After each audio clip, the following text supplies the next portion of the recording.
qu'on n'a plus besoin de s'exiler, d'aller dans le maquis pour exprimer ses idées. Mais permettons aux partis politiques, aux journalistes de s'exprimer. Tout comme il a rappelé le cas de Martinez Zogo, où il a dit, où est Martinez Zogo? Il a parlé de Zamboué, qui croupit en prison. Et d'ailleurs, par la suite, le même régime est parti assassiner son épouse. Et comble de gâchis, et comble de cynisme, le même régime est donc parti attraper le fils pour l'accuser d'être le meurtrier. Faudrait-il aller sur les bancs pour comprendre ce que Maurice Kamto dit, intellectuellement élevé, politiquement au sommet de son art? Il a d'ailleurs eu à envoyer quelques piques à certains de ses collègues, certains professeurs agrégés du dimanche. Donc il dit, il ne sait même pas ce qu'ils peuvent actuellement enseigner à l'université. Puisque aujourd'hui, il parle de mandat impératif. Lui, il a écrit sur le mandat impératif dans les années 1990.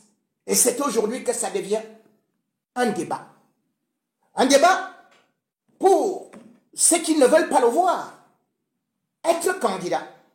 Et pourtant, que ce soit lui ou encore le FCC, c'est-à-dire que Nietzsche, ils ont rassuré leurs militants, leurs sympathisants et le peuple camerounais qu'il n'y a point de doute. Maurice Kamto sera donc candidat à l'élection présidentielle de 2025.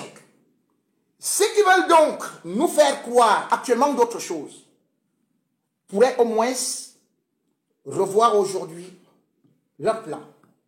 Il disait qu'il était fini. Il disait qu'il ne pouvait plus mobiliser. Il disait qu'il allait acheter quelques bateaux. Mais là, il n'y a eu ni pain, ni sardines, mais un peuple debout, un peuple conscient, un peuple qui est venu de plusieurs coins de l'Europe pour venir écouter, pour venir assister. C'est parce que ce peuple n'a qu'une seule famine et une seule soif. Le changement. Changement 2025, changement. Hey, yeah! Changement 2025, changement. Changement 2025, changement. Disque d'or, Maurice Kamto. Oh yo! Mais bon, puisque d'autres ne veulent donc pas de changement, mais peut-être parce qu'ils ont beaucoup d'aliments dans leur bouche, peu de Camerounais aujourd'hui en ont. Et le changement de 2025, l'a dit Maurice Kamto, ce n'est pas pour 7 ans. Ce n'est pas un septennat. C'est pour les 50 prochaines années. Car, voyons-nous, ce régime a eu à passer une quarantaine d'années. Une quarantaine d'années de misère du peuple. Une quarantaine d'années de dictature. Une quarantaine d'années de népotisme, de cynisme, de tribalisme. Et finalement, si le peuple ne peut pas pousser ce régime à partir, c'est que, eh bien, on en a encore pour 50 ans. Voilà pourquoi est-ce que Maurice Kamto a dit ceci. Il compte sur le peuple pour le financement de sa campagne. Parce que les autres comptent sur les caisses de l'État. Les autres comptent sur leurs sociétés qui ont été créées, bien évidemment, avec l'argent volé dans les caisses de l'État. Mais demande qu'on fasse, bien évidemment, un sacrifice exceptionnel.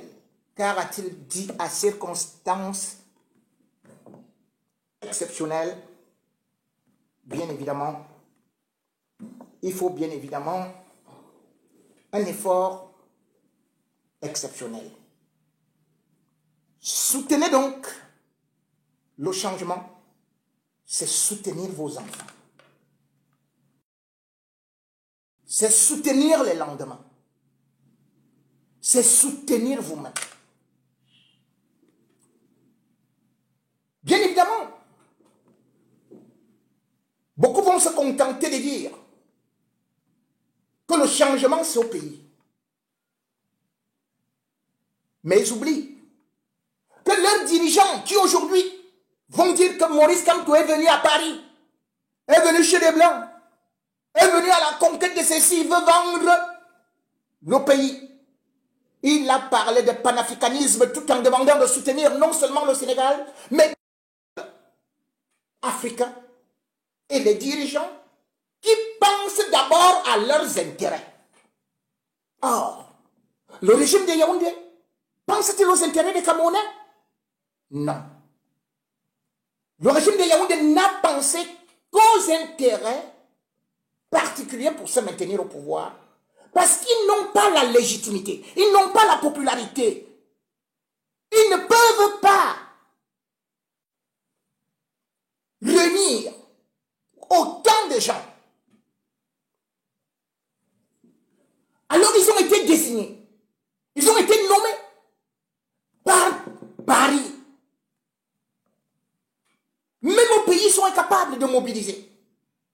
Il faut corrompre les gens avec le pain sardine. Beaucoup ont dit, oui, ici au pays, c'est là où ça se passe. Pour votre gouvernement, je vous mets juste quelques images de Maurice Kamto au pays. Avant de venir même ici, quand il est sorti de chez lui, même les forces de sécurité couraient derrière lui. Et toute sortie qu'il a eu à faire au pays, ça a été un succès total. Donc ne dites pas que c'est ici que ça se passe et non à Paris. Maurice Kamto, succès à Paris, succès au Cameroun. Regardons d'abord quelques images qui vont faire encore mal. Donc voilà, quand il part.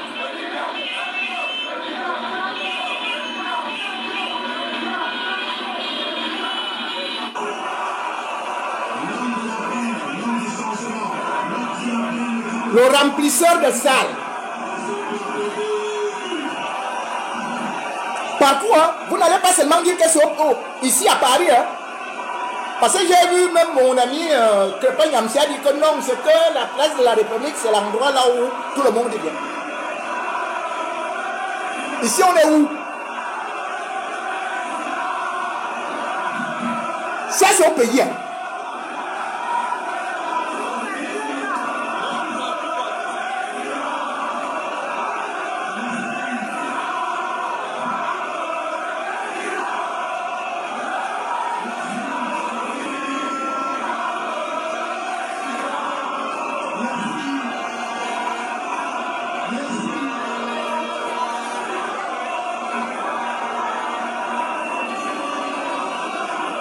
Mais dites-moi, voilà encore une salle, voilà encore le même Kamto. Non, quand le gars est vraiment... Non, les gars, vous avez vu quelqu'un avec la sardine là, ou avec du pain? Après, on va vous dire que Paul Biya a gagné à 71%. Donc ces gens-ci, ils sont tout doux.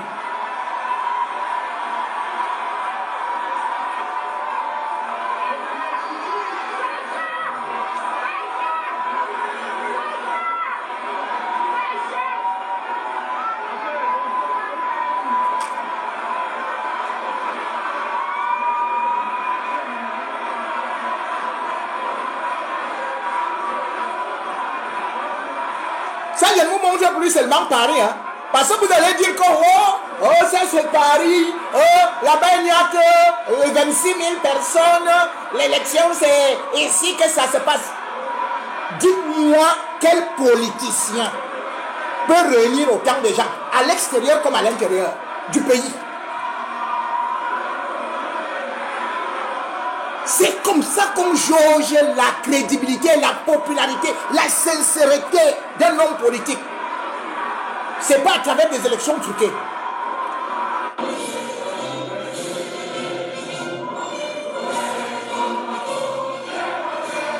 Là, c'est encore ici. Pourquoi que ça c'était quelque part ici aux États-Unis ou quelque part là, en Allemagne?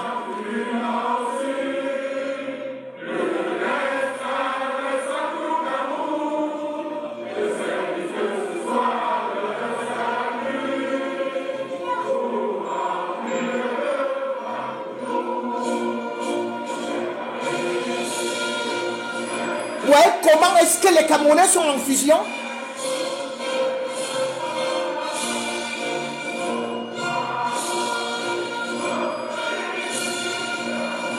Les gens sont contents. Voilà. Vous voulez encore d'autres images de plusieurs endroits?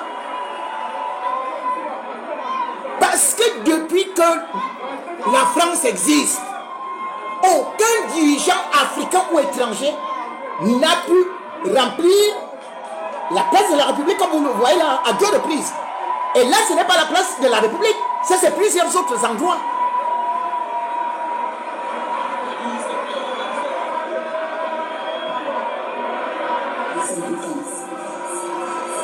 Le moment est venu, votons un changement afin de construire quelque chose